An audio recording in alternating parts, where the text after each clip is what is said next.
A past revisited by Renato Constantino. Chapter 8, End of Isolation. So during 1624, England developed a merchant marine. They successfully challenged Holland. Holland is their rival on sea power. So dahil na meron na silang na-invento na successful transportation para makipag-trade through the sea sa iba't ibang bansa, nakontrol na nila yung ibang colonies ng ibang rich empires like Spain Empire. England na rin ang may control sa mga dagat. And during 17th century, England had acquired important footholds in Asia, Africa, and America. So during this century, America was colonized by English and acquired outposts in the West Indies. Settleization of Spain. By 1700s, England was no longer just a producer of raw materials for export. So, nagbawas ang England ng ina-export na raw wool or yung mga balahibo ng sheep or yung ng iba't ibang animals na maaaring gawing cloth or thick thread na ginagamit sa knitting. Ang knitting is yung pagtatahi gamit yung parang dalawang stick. Ang tawag dun is knitting needle. So, kaya sila nagbawas ng ina-export na raw wool dahil nagpaplano sila na magtayo ng sariling textile industry sa England. So, ang nangyari is England na ang nag-i-import ng raw wools galing sa Spain and sila na ang nag-export ng finished products papunta sa Spain at sa colonies ng Spain. These are the three new ruling class of the Industrial Revolution during 18th century. An old aristocracy, the merchants, and the manufacturers. Dahil nga sa tatlong to, lalong nagperso ang England na gawin ang economic designs nila gamit yung materials na nanggagaling sa Spain like gold and silver. England became a world power because mabilis nga yung pag-progress nila in terms of trading and manufacturing.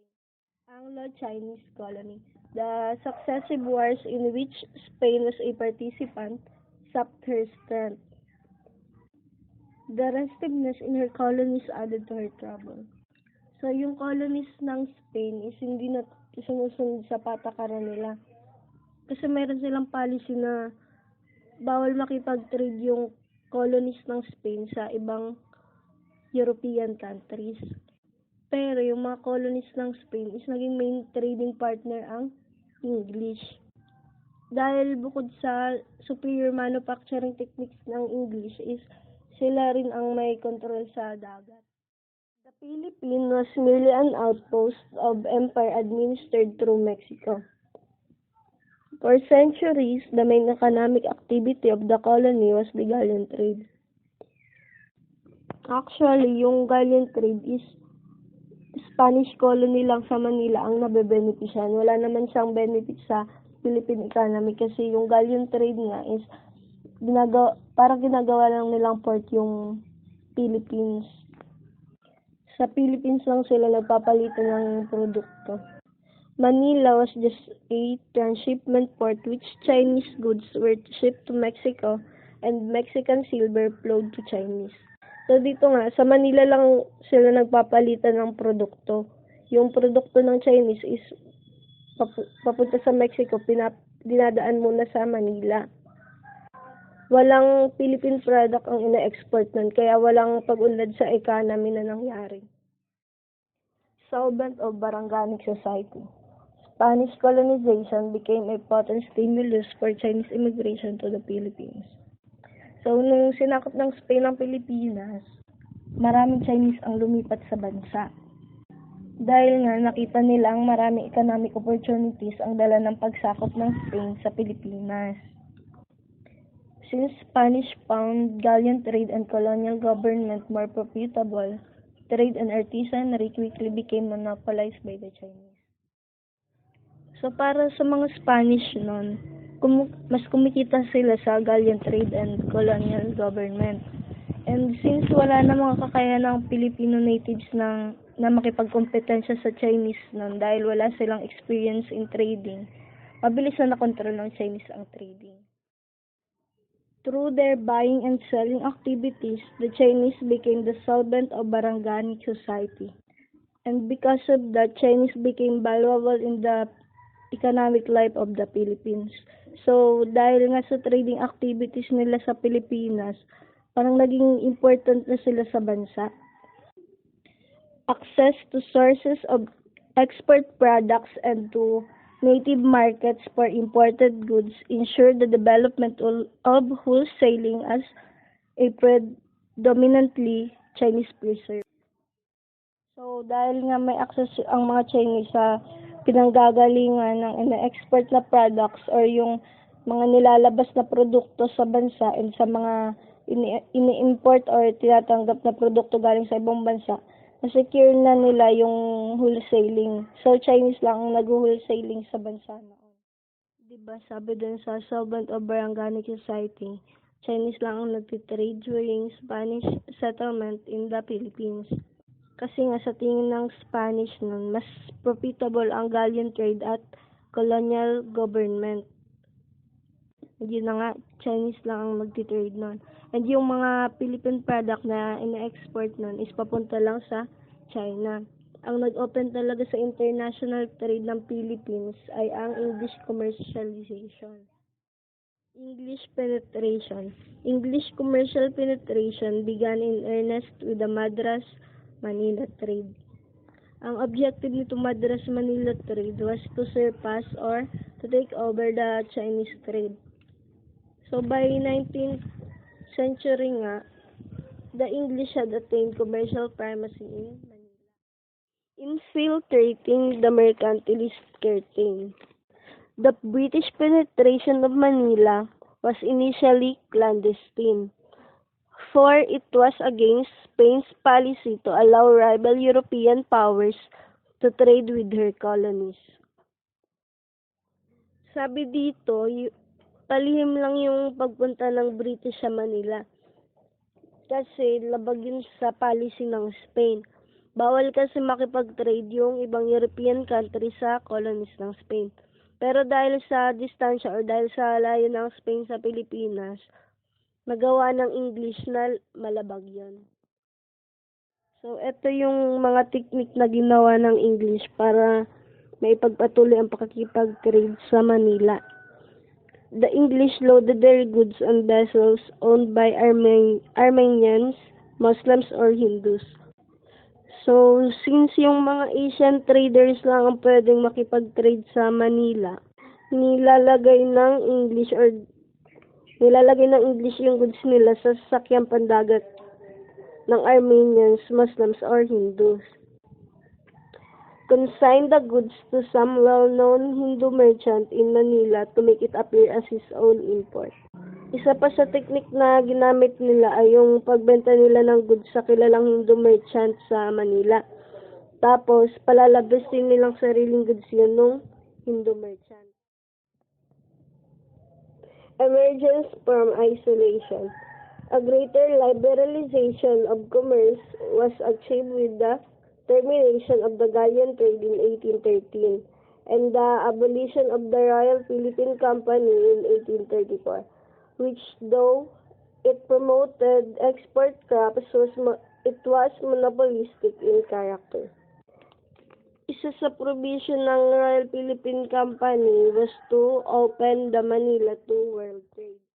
From being a mere outpost of empire, the Philippines became officially a participant in world commerce.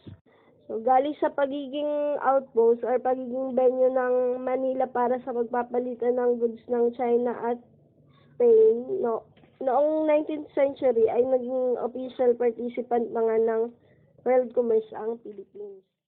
Prior to the 1820s, the principal exports of the country were bird's nest, bêche de mer, wax, tortoise shells, seashells, dried shrimps, and shark fins.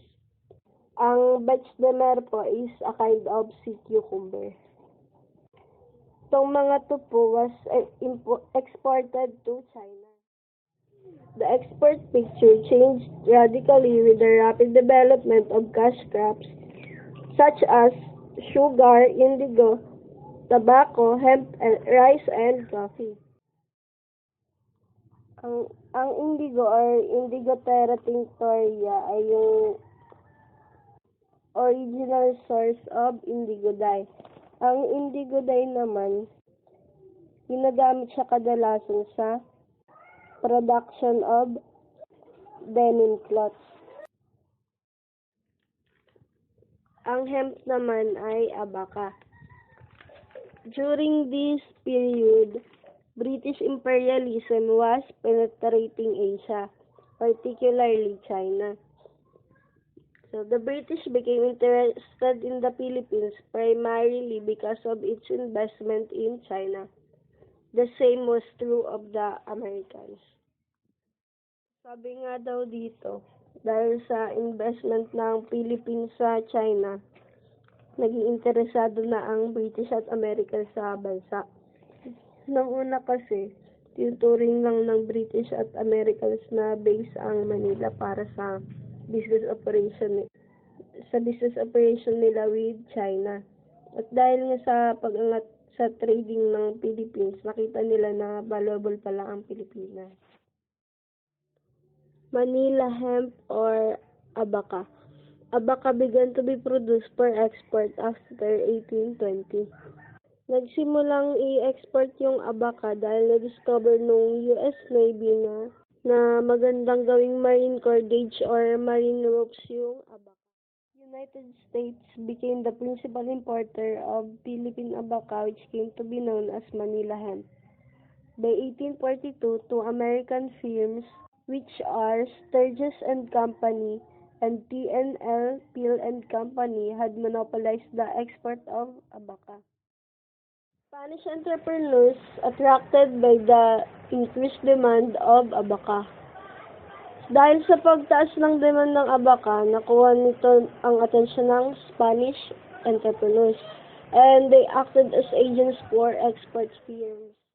A Spanish firm called Inchausti y Compañía planted two abaca virgin lands in Sorsogon to supply its rope factory on Isla de Balut in Tondo. Hemp was also grown in Leyte, Samar, and Cebu.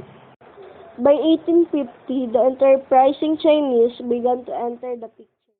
Chinese prefer barter system than buying abaca. They were able to dislodge their Spanish competitors because of this. So, ang ginawa ng mga Chinese nun, nag-offer sila ng goods or ng ibang product like rice sa halip na pera, kapalit ng abaca. So, mas prefer naman ng farmers yung barter system. In 1873, there were ports open to use for international shipping.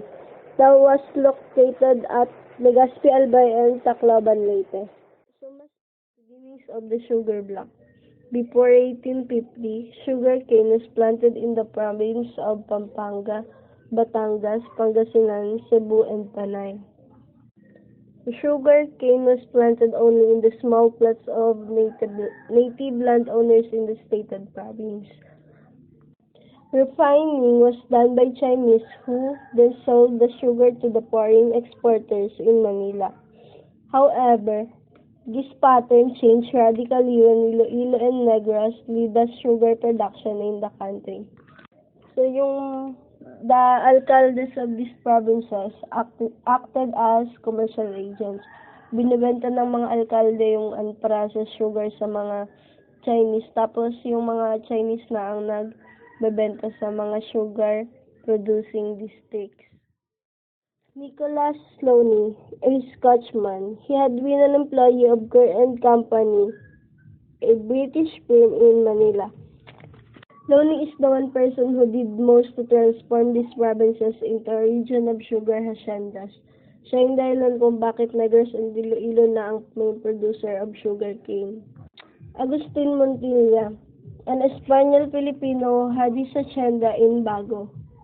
Dr. Ives Germain Gaston, a Frenchman whose sugar estate was in Silay.